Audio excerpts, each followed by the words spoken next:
श्री गोपाळ कृष्ण भगवान की जय। लीळा नंबर 373। हंस राजा आल्यावर आबाईसाला रिद्धपुरात जाण्याची अनुमती।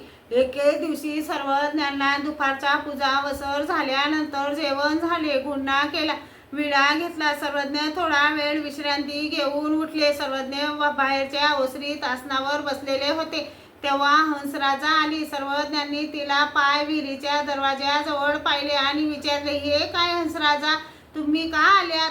आणि आता श्री प्रभूंजवळ कोण आहे? जी समोर येईल मग सांगेन। आली, दंडते घातले, श्रीचरणा लागली, बसली, मग सांगू लागली, जी श्री प्रभू खूपच काही आग्रह घेत होते। कधी कधी तर धानाचा भातच मागायचे, तर मी काय करावे? जी सर्वज्ञ म्हणाले, आम्हाला सांगून पाठवायला पाहिजे होते ना, जे लागते ते आम्ही पाठवले असते की? अयोग्य केले। आता श्री प्रभूंना त्या जागेची सवय झाली आहे। आता श्री प्रभू किडा करून येतील। दाराच्या दोन्ही बाजूला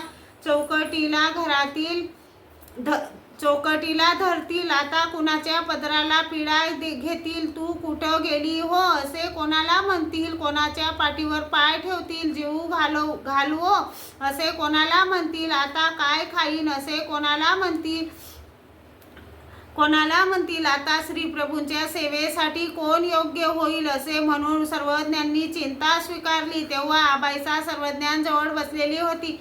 तिला सर्वज्ञ मागेच श्री प्रभूंच्या सेवेसाठी पाठवित होते। तेव्हा ती म्हणाली होती, मग बैजोबाच्या पत्नीचे बाळंतपण करावे लागणार आहे। त्या मागील दोषामुळे तिला सर्वज्ञांना विनंती करता येईना। मग आबाईसाने बाईसाला सांगितले, बाई, सर्वज्ञांना विनंती